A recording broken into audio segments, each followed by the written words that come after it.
Okay, well, we're going to get started with the program now. Welcome to everyone who is joining us live, as well as to those of you who are watching our recording of this after.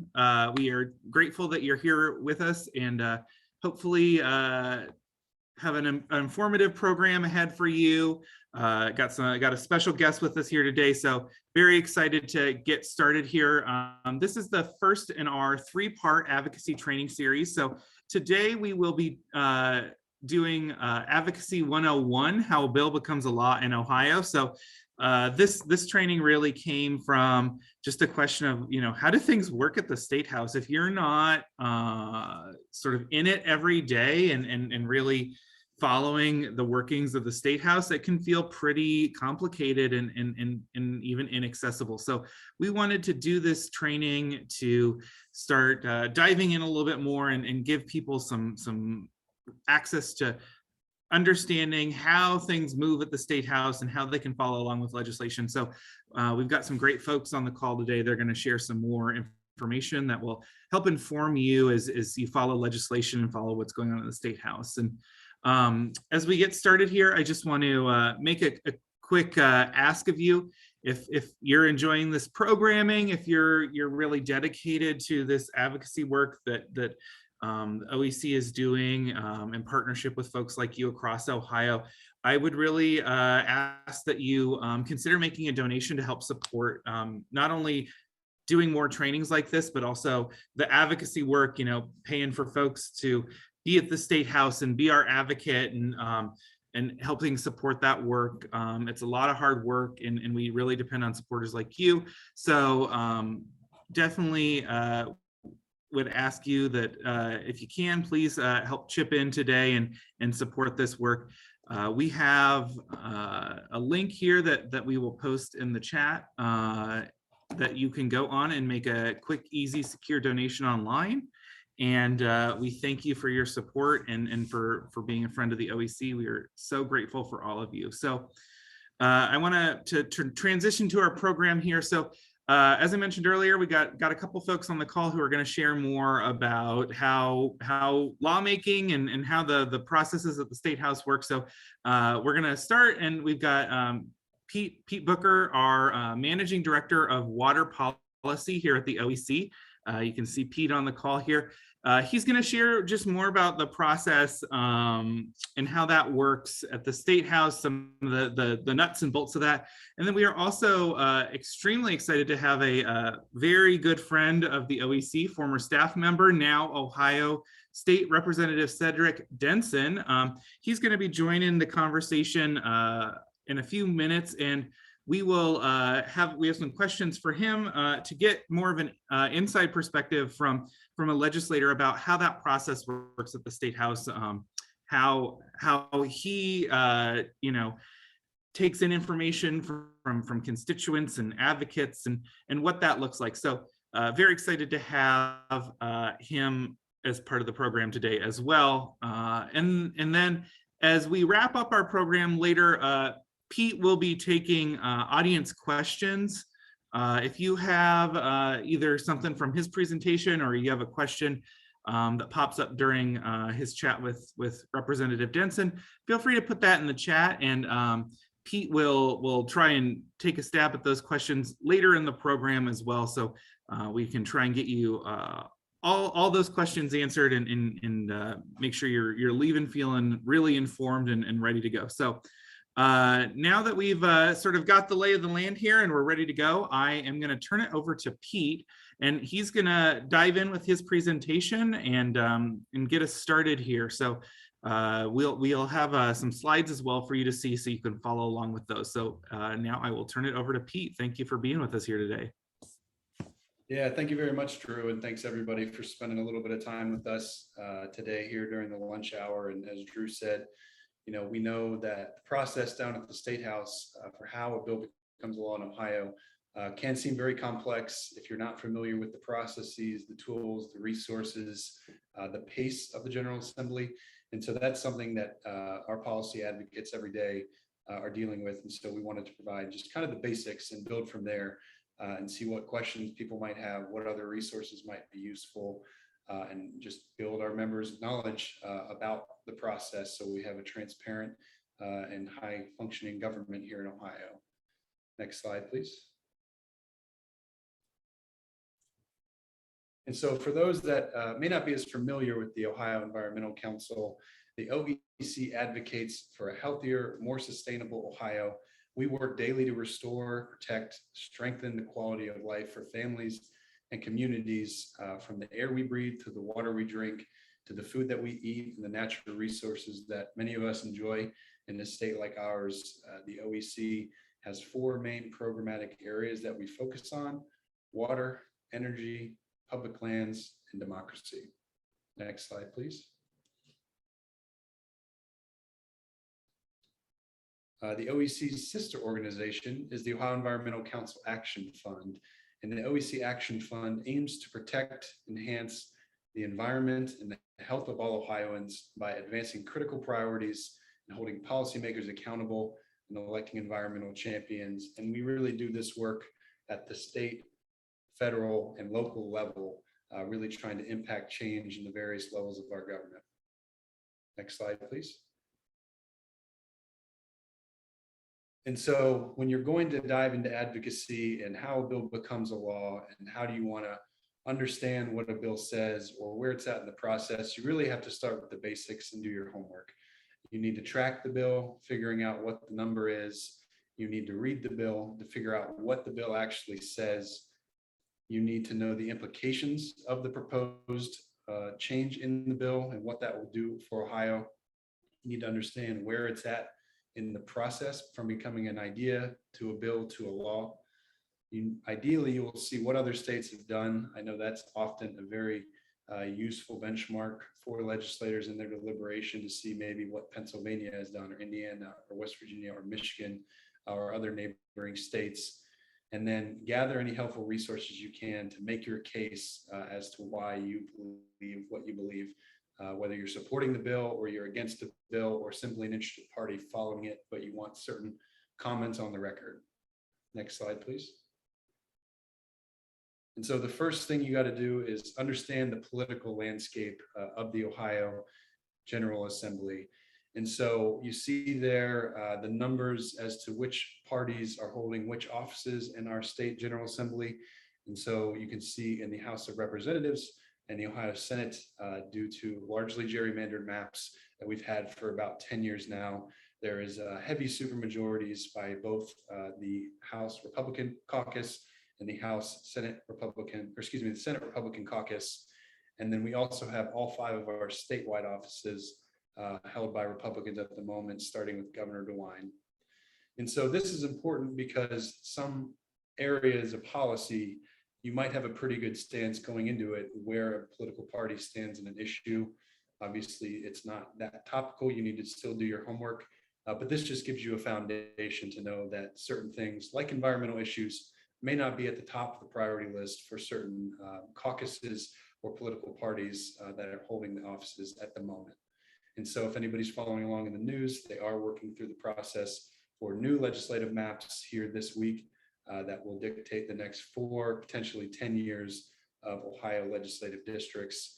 And so I encourage you to follow the redistricting process that is going on this week and will be going forward here in the next couple of weeks, because it'll be critical to dictate what our state government looks like for the next several years and ultimately what policies will get passed. Next slide, please. And so you can see here, this is the overview of the legislative process in a visual aid, where you can see at the top left the start of the process that is occurring with an idea. And so an idea can be born from a legislator's idea. It can be born from another state where someone sees what a different policy is occurring. It can be from a constituent, like many of us on this call, that reaches out to a legislator, as well as a number of other places. But this is really where it starts. And so from there, it moves towards being drafted. And so in Ohio at the legislature, we have the Legislative Service Commission, which is a team of nonpartisan lawyers that work for the offices of the General Assembly to take something as simple as bullet points about what a bill could be and turn it into Ohio Revised Code language that will legally be changing Ohio's laws if it were to be enacted as a law. And so from there, the bill, excuse me, from a legislative office gets filed with the clerk of that chamber, so either the Ohio House or the Senate, where it then is assigned a bill number, so you'll know what to reference when talking to your friends, your family, the public, the legislators, excuse me, and also following that, it gets assigned to a committee. And so in the top right, you can see just a snapshot of some of the committee names of the ones that the OEC and the OEC Action Fund really follow and work with based on our issues on the environment. And so these are described a little bit different every 2 years, but generally the same themes: agriculture and conservation, energy and natural resources. The Finance Committee deals with the budget and allocating the state funds in critical ways. Public Utilities Commission, maybe sometimes even Health Committee, where our bills tend to be. It's not always the case, but generally speaking, those are the key ones for us. And so a bill in the committee is then vetted and reviewed by the members of that committee at the pace in which the chair of that committee really wants the bill to move. And so if it's entered into the General Assembly by a certain deadline, generally the spring of the even numbered year for the 2-year General Assembly, it's required to get at least one hearing, but beyond that, it could not get any further hearings. Or if it comes in after that deadline, there's no requirement by Ohio's Constitution to hear a bill. And so there'll be chances for changes, amendments, and votes in the committee on a certain bill. And then if it moves forward with a favorable passage, it will then be on the floor of that chamber. So the chamber floor of the Ohio House or the Senate, in one of those two bodies' sessions, as they're called. And so same thing, amendments can occur, deliberation will certainly occur, votes can occur, passages can occur, bills can be defeated. And so if it makes it through a floor vote and during a session for, let's say, the Ohio House of Representatives, the process essentially starts all over again in the Ohio Senate or the other chamber the bill did not come from. And so again, repeat the committee process and the floor process, the amendment process, the voting process. And if it gets through the second chamber, it moves to the state's governor. And so the governor there can veto a bill, can sign a bill. And if there's financial appropriations like the state budget bill, the governor also has the ability to do a line item veto where they would take out a very specific section of a bill, but keep everything else. And then from there, if the governor signs a bill, it becomes law. Next slide, please.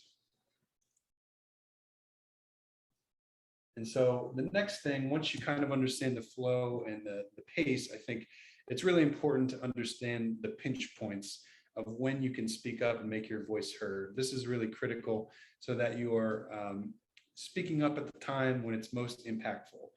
And so certainly at the beginning of a process, before an idea is born, or if you're hearing rumblings that somebody wants to introduce something, you can speak up there. And so again, if you have proactive approaches for legislation, you can go to your legislators or you can go to key members of the General Assembly and say, hey, this is a very important thing for Ohio. Here's the reason why. Would you be interested in sponsoring this legislation and getting it drafted? Following that, next real key critical point is going to be when it's in committee. And so in a committee hearing, eventually, if it's moving, the bill is moving forward, there will be the opportunity for proponents, so supporters of a bill, to come in and speak or submit written testimony as to why they support the bill, opponents or people against the bill and why they think the bill is problematic or should not pass. And then there's normally also the option at some point along the way for interested parties.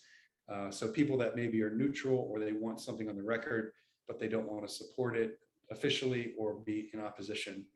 And then again, similarly in the floor debate, you can meet with your members, you can email your members, you can call your members during committee in the floor process to urge them to vote a certain way on a given piece of legislation. And so receptivity, as we'll hear a little later from State Representative Denson, receptivity isn't always the same from different members and different issues. And so you really have to be attuned to what you're hearing from offices and members as you decide your approach. And then, of course, in the second chamber, when the process starts all over again, you have very similar opportunities to speak up publicly or behind closed doors with a meeting or a phone call. And then if a bill were to pass and get to a governor, you have very similar opportunities again to urge the signing of a bill, the veto of a bill, And again, if it's a financial appropriations bill, a line item veto for maybe one bad provision, but the rest of it is okay. And you can use letters, direct meetings, if you're able to engage the press through letters to the editor or opinion editorials, certainly phone calls and emails, as I mentioned. Social media, as many of us know, is being more and more prevalent as to getting the attention of elected officials and their staff. As I mentioned, testimony in committee and direct communication to a governor's office are really the best tools to accomplish some of these ways to speak up. Next slide, please. And so understanding where to get all this information I've asked you to do your homework on and gather is critical. And so the best way to really get everything in one website is the legislature's website. So legislature.ohio.gov, or you can simply Google Ohio Legislature, and you'll find this site pretty easy. The Ohio House and the Ohio Senate also have their separate websites, but this one is really both in the same spot. And so this is the one I really like to send people to if they need this information. And so you can see on the web page, on the home page here, just a couple different arrows pointing to some of the key places where you can easily find this information. So if you're looking for a bill, you can click the legislation tab and search it by its number if you know it. You can search by keyword. You can search by primary sponsor, so one of the people that had the bill introduced, or co-sponsor, so people that joined on maybe after the bill was introduced, but they support the effort. If you need to find your legislator, you can use that second tab and look through a whole list of them to see maybe who you need to reach out to, or what's their email, or what's their address. Committee assignments is the next one down the row. And so again, this will be critical if you know the issues regarding agriculture. You can click through the agriculture tab for the committee and the chamber you're looking at, figure out who the chair, the vice chair, and the ranking member are, or a general member of the committee, to just know who to even contact if you have an issue or you're in support of something.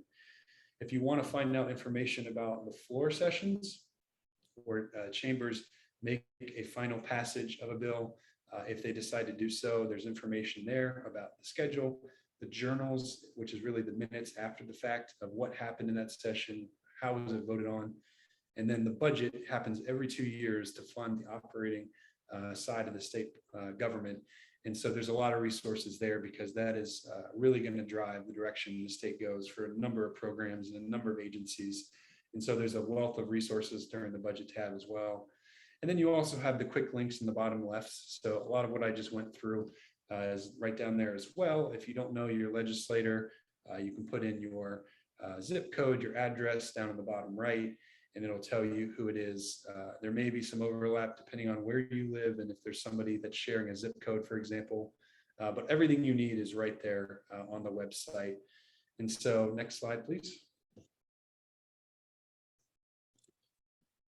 Ways that you can do all of this and maybe make it even a little bit easier for yourself. Follow groups like the Ohio Environmental Council, follow groups like the Ohio Environmental Council Action Fund, or other groups that work on the issues that you care about. Become a member, take action. Many of our organizations that do this advocacy work send out things that are called action alerts.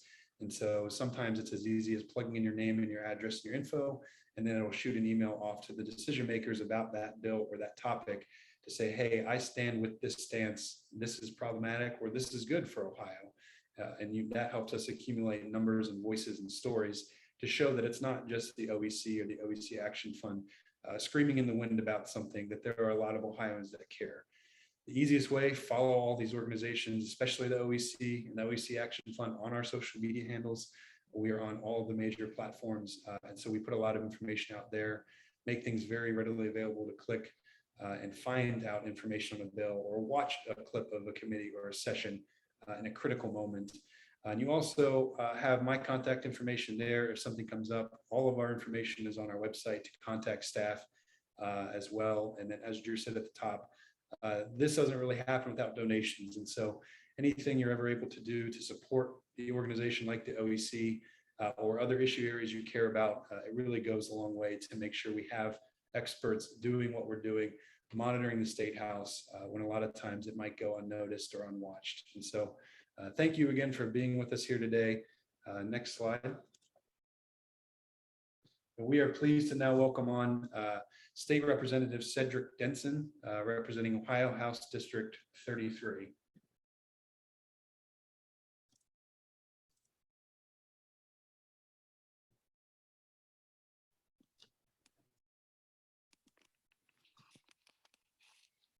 Thank you for being Hello. here today. How are you?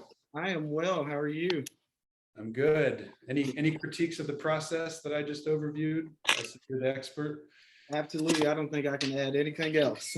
I appreciate that. So we're just hoping to have a conversation with State Rep Denson to kind of just get the perspective from his side as one of the 132 state legislators. Certainly sees all this from the inside.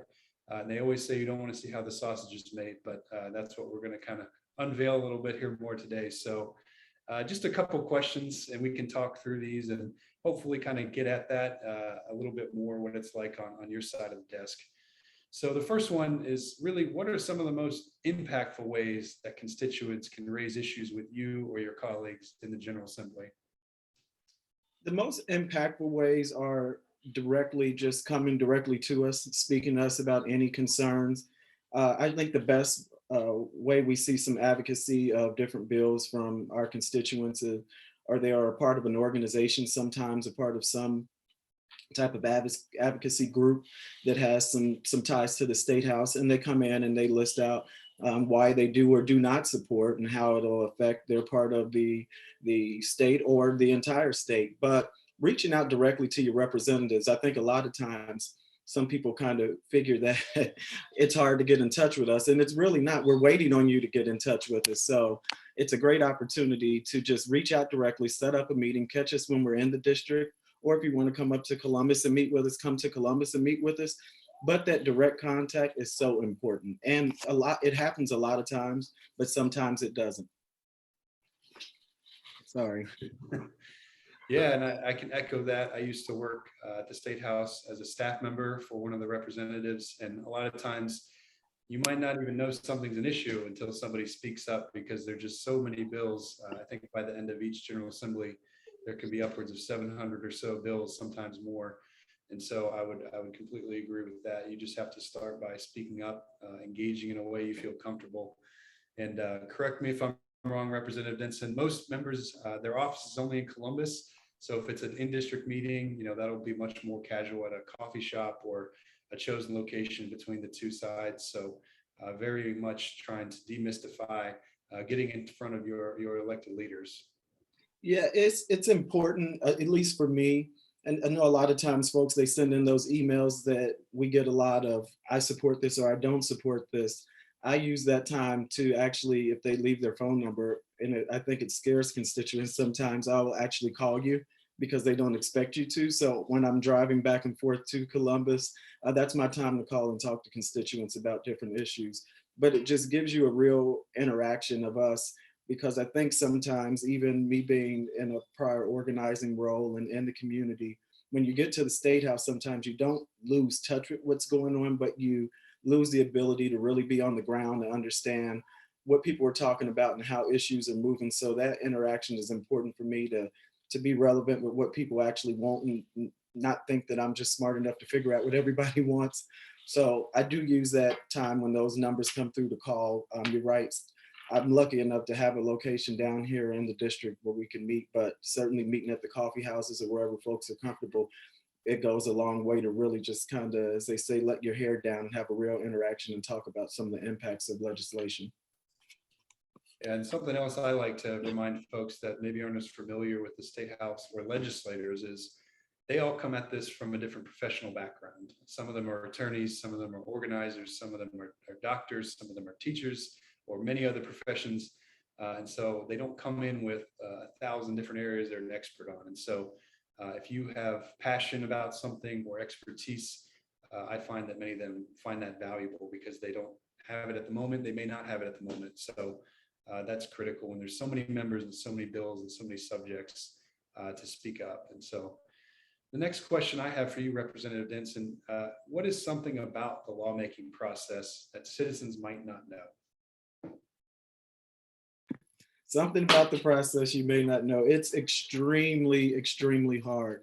I mean, a lot of times you see bills that are obviously reactions to things that are going on in the public, needing to fix something, and in some cases be proactive before we're the state that has to deal with what we may have seen another state deal with.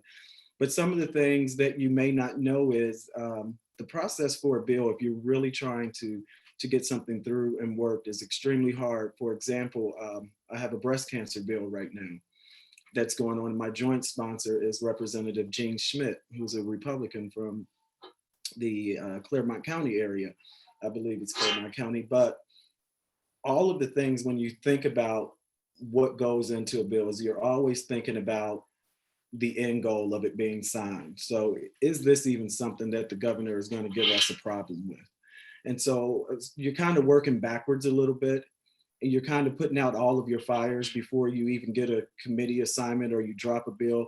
You want to kind of take a board and look at the landscape of all of your colleagues and say, okay, who's going to give us problems? Well, it's a breast cancer bill where we're trying to get insurance companies to do something. And so you look across, oh, well, Rep. Brinkman, he sells life insurance. So he might have a problem with that.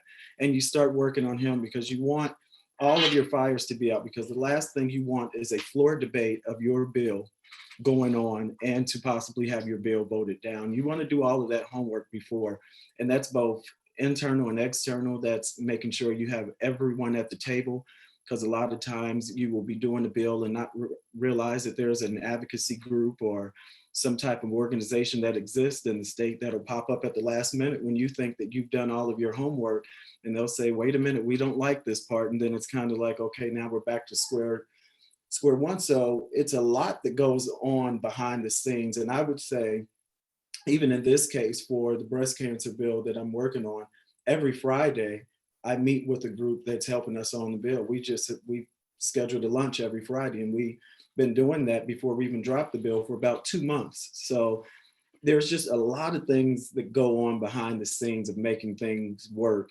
And getting it across the finish line is not something that happens in a couple months. I mean, if you're lucky, you end up spending most of the General Assembly. And then, of course, you say, well, what about all the other bills that were passed in the beginning?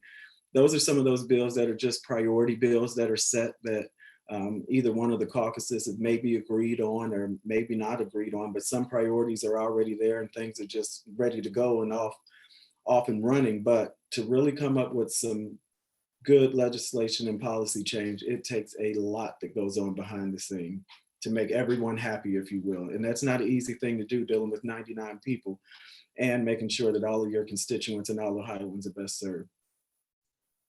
Yeah, absolutely. It's quite the grind to get something actually over the finish line. And just to go back a little bit, something that folks may or may not know. So Ohio's General Assembly operates on a 2-year timeline.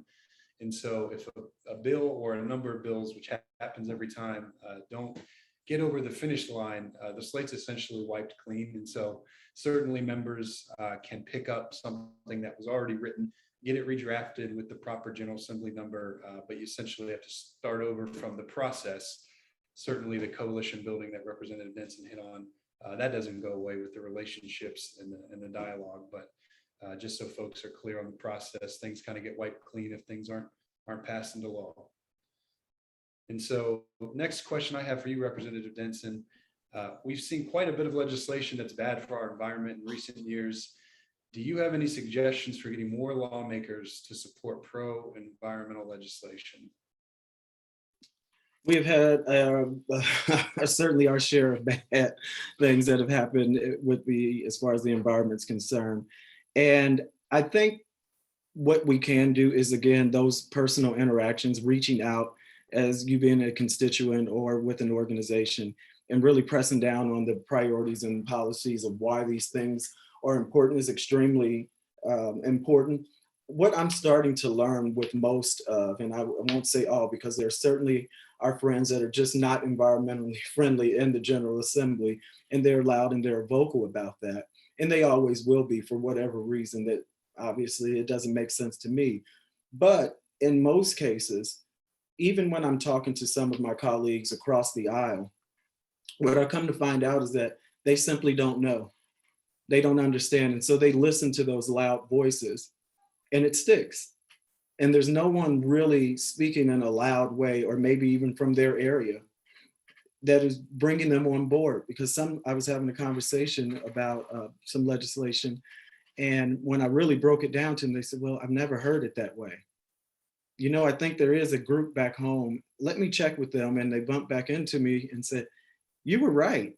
but they had, the thing was that that group hadn't reached out to really try to get that legislator on board. And I think they're on the fence now. And so it's just those real organic conversations that mean so much, that can get us in a direction. And you all do a great job of showing up and making us aware of a lot of different things when there's bills going on that impact the environment at the Statehouse. And we listen. And you can tell the folks that have really done their homework and really know what they're talking about when we're getting testimony in committee on bills. And those things, they go a long way, and they turn into deep conversations amongst colleagues at the end of a committee meeting, because for the most part, people don't just want to walk into the Statehouse and do a bad job for Ohioans. I think they want to do good, but they want to do good with your voice weighing in, and that's so important. And we don't get it as much as I'd like to see it, at least for my neck of the woods. But there are pockets of organizations and folks like yourselves who actually show up and they're loud and they're vocal. But of course, the more the merrier, and that gets us across more finish lines. But I just think just literally rolling up your sleeves and dialing some numbers and sending emails and getting in front of these folks that just don't support environmentally friendly bills, just giving them an education process. Sometimes they just simply may not know. Yeah, I couldn't agree more with what you just said. And I know for us through the OEC Action Fund, when we are engaging members of the Statehouse, sometimes it's just reframing the issue. Instead of saying climate change, which somebody may flat out deny, you frame it as an economic opportunity to generate renewable energy or build electric vehicle battery stations like we're seeing in Northeast Ohio and warehouses. And so simply reframing it can go a long way too, with a lot of buzzwords, especially around the environment, having so much baggage just from years of fight and issues around those. So last question I have for you, Representative Denson, you've hit on it a little bit, but just to put a finer point on it, what strategies do you use to get other legislators to support legislation that you're working on? If you could just kind of package it up a little bit for us. I use a lot of different things. Another part of my background is I was the chief of staff to city council here in Cincinnati for 7 years. And so sometimes you have to play politics. Sometimes you have to just have those real hard conversations.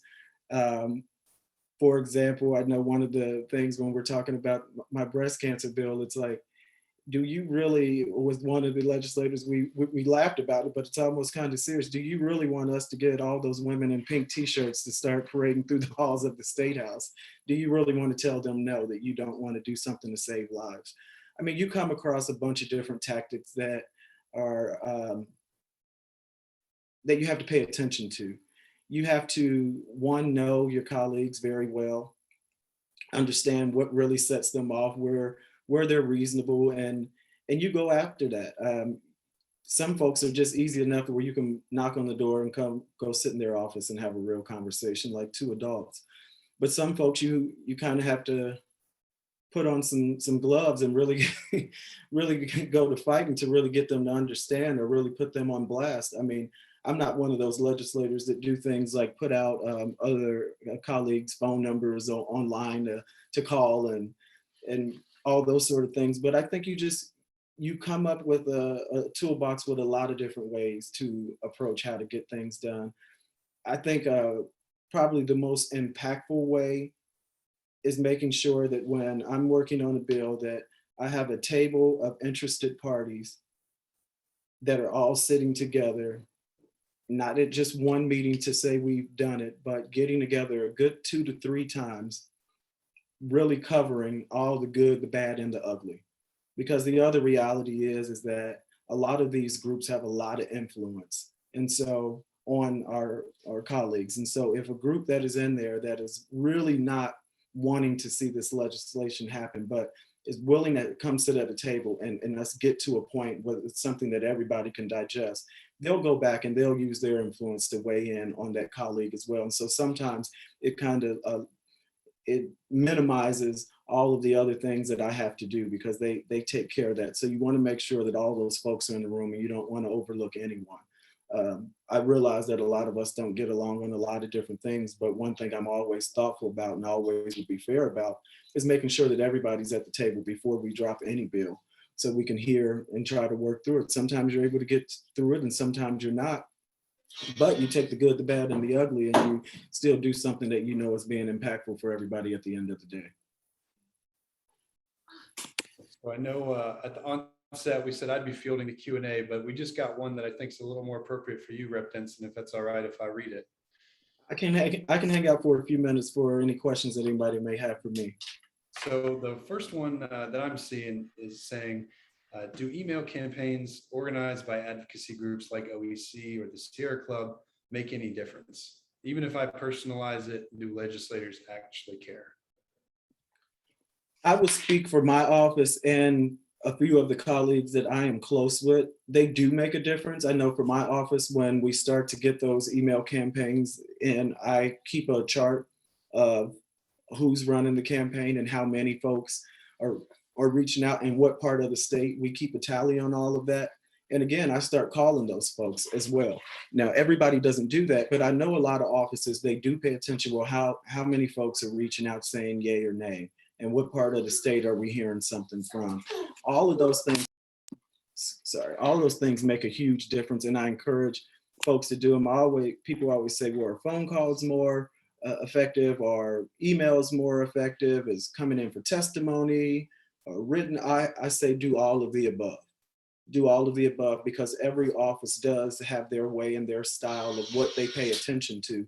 But if you're covering all of them, you're certain to make sure that whomever that legislator is, they've either seen you in committee and heard you, they've either looked at the written testimony that you've submitted, or they've read your email, or they got a note from their aide that a voicemail came in about this issue. So when you're covering all of those things, it makes the world a lot easier for everybody.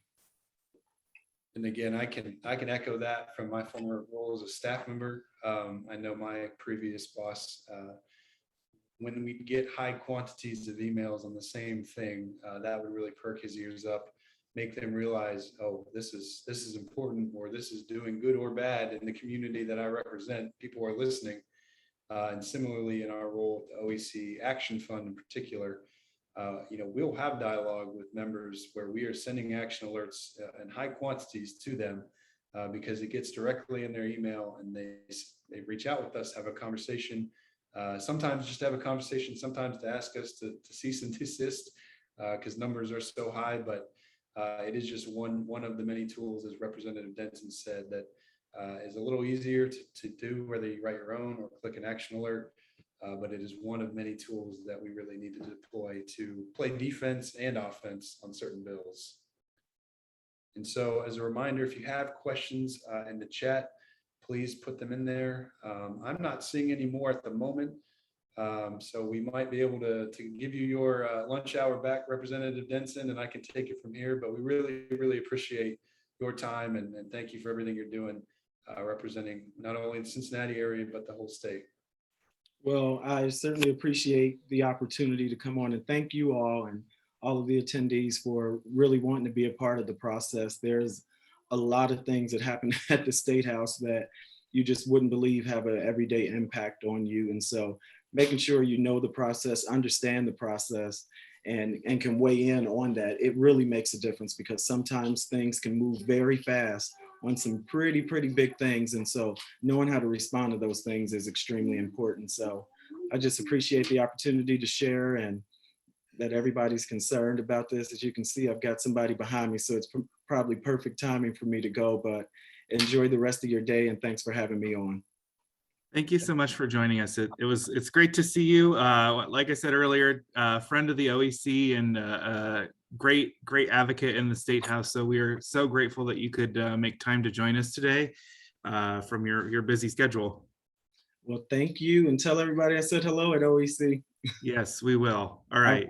Take care. Okay. Bye. Like I said before, if you have questions for Pete about the legislative process and all that goes into that, feel free to share those in the chat, and we have a few minutes here that we'll address those questions. So as we're getting started here, one of the questions I want to know from Pete is so obviously passing legislation, as Representative Denson said, and making these changes is a lot of hard work. So how do you keep going when you're facing barriers to the policy that you're advocating for? Yeah, you really have to, assess what a given barrier you're facing is and make a plan for how to get around it. It could be a member doesn't want to introduce something, doesn't want to vote for something, a chair of a committee doesn't want to move a bill more than just the obligatory one hearing that I mentioned earlier that is required by the Ohio Constitution. And so you have to work from there, as Representative Denson said, kind of work backwards. And so if you realize that you're talking about a bill that might change farming practices, and a member of a committee or the General Assembly is a farmer or very supportive of not regulating farmers, as one example, then you have to figure out how do you either change the discussion or the talking points with them, or get them to see things differently. Maybe you bring in somebody that's a farmer that can vouch to why you need to do what you're doing. Certainly building coalition, if you're able, with trade associations like the Farm Bureau and any other sector, depending on the issue. You really just have to assess the problem, figure out a creative way to kind of get around it, and keep working from there. But there are certainly a lot of barriers on environmental issues here in the Ohio legislature. Yeah, well, and Pete has been doing a lot of great work at the Statehouse in recent years. Obviously, earlier I said he's the managing director of water policy for the OEC, and been a strong advocate and really working with the legislature to pass some bills to start tackling some of these toxic algae issues and other problems that we're facing around the state with our water. So Pete knows quite a bit about being a persistent advocate at the Statehouse and really trying to overcome those barriers to legislation and making those things a reality in a pretty difficult environment. So we have a question from the audience here. Is it helpful or just annoying as a legislator to hear from teens who want to be civically engaged and heard but are not yet voting age? I think it really would depend on the personality of the member. Obviously, there's 99 House representatives. It's a lot of personalities, 33 senators. But I think it's always helpful to hear from people, especially constituents, because they know that they may not be voting yet, but their parents likely are voters if they're going to come down to the Statehouse. And they also know that they will be a voter at some point. And so I think having high quantities of stories, having real stories as to the impacts of legislation really helps a lot of the members make the case on the floor to their colleagues. If they've got to defend a vote or stance, any story or tool like that is only going to be additive, and hearing one way or the other certainly I think is very worthwhile. And so some certainly may brush off, say, a teen who's not yet a voter because of that, but they have pretty good term limits at the Statehouse. And so chances are if they're a teenager, they'll be a voter before they're out of office for most of these state legislators. So I would hope they wouldn't dismiss them just because of that. Yeah, for sure. It's only a matter of time before they're out there voting, and it's a good sign for their future involvement in the process if they're a teenager and they're already getting involved in the process before they can even vote. Like means they're really primed to be a informed voter and get engaged when that opportunity is there for them. So definitely an important part of the political process. And like all of these issues impact all of us. They impact kids that can't vote yet. So whether it's clean air, having access to a public park, or healthy water to drink, or any sort of number of other issues that impact our environment, we all experience those. So they're important for everyone. We have a question here from Maureen, and I think this is referring to her question is, how effective are letter writing campaigns? And that, I presume she's referring to like actually mailing in letters. sort of similar to what Rep. Denson with the question about email campaigns and engaging that way. Do you have any thoughts on that, Pete? Yeah, I certainly think an all of the above approach is ideal. Certainly not everybody has time to do all of the things, from letters to emails to calls to testimony to social media. So you have to do obviously what you're comfortable with and what fits your schedule.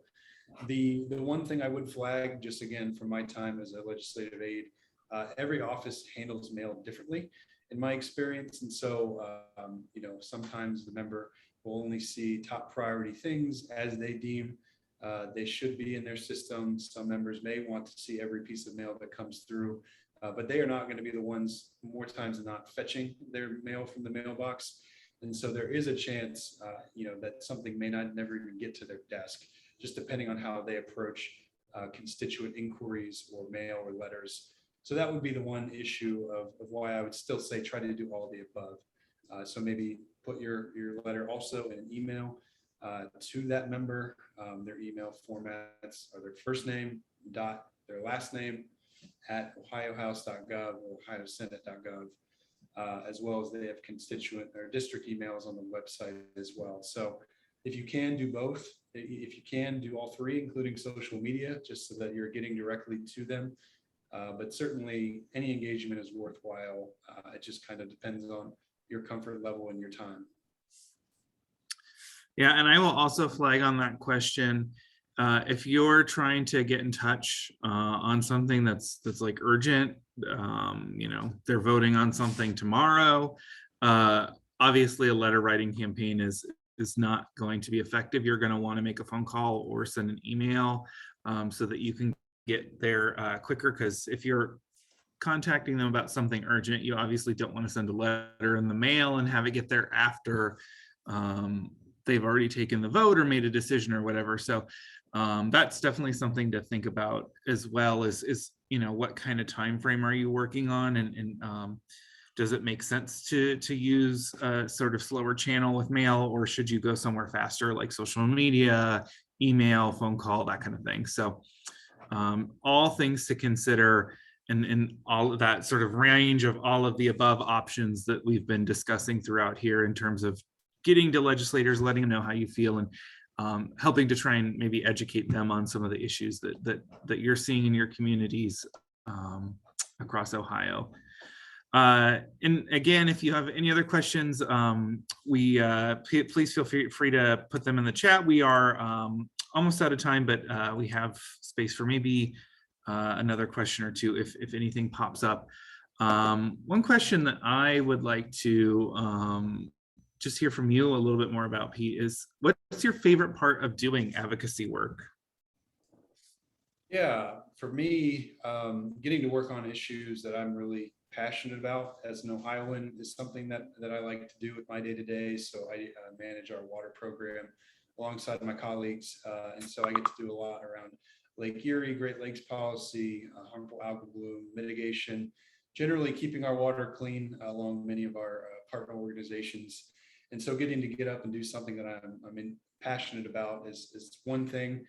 The problem-solving nature of public policy, and as Rep. Denson alluded to, how do you get the most amount of people around the same table to solve a problem, get the language just right, where you're still solving the issue, but you're having it politically be passable. And then just knowing, especially on environmental issues or water issues, if groups like ours or people like myself aren't in the work, nobody may be in the work. And so just knowing that we're kind of filling a need there alongside, partner organizations to make sure that people in Ohio are fighting for clean water, climate change, good access to public lands, and a strong and just democracy is something that I really take away from the work. Yeah, that's awesome. And it's great to have advocates like you working on these really important issues here in Ohio and making a difference. So thank you for all your hard work on that. We are going to go ahead and start to wrap up our program here. So I want to say thank you again to both Pete and Representative Denson for joining us today. Really great to hear from both of them, informative, and sort of take a sort of deeper dive into what that process at the State House looks like and what really can help shape that. So thank you to both of them for taking time today to share more with us. I also want to lift up again, if you enjoyed this program and are passionate about these issues, definitely would encourage you to consider making a donation to the OEC. Your support helps fund all this work that we're doing, both to educate folks, to advocate at the State House, and we're grateful to have folks like you be a part of this work. So would definitely love for you to be a part of this, continue being a part of this, and consider making a donation today in support of our advocacy work at the OEC. We are so grateful for our thousands of supporters across Ohio who really make this work possible. So thank you to them, and thank you to all of you today. And I hope you'll join in our awesome group of supporters that are making this happen. I also wanted to flag for you all. We have 2 more trainings scheduled in the next few weeks, and we will be recording those and airing those live and then recording them.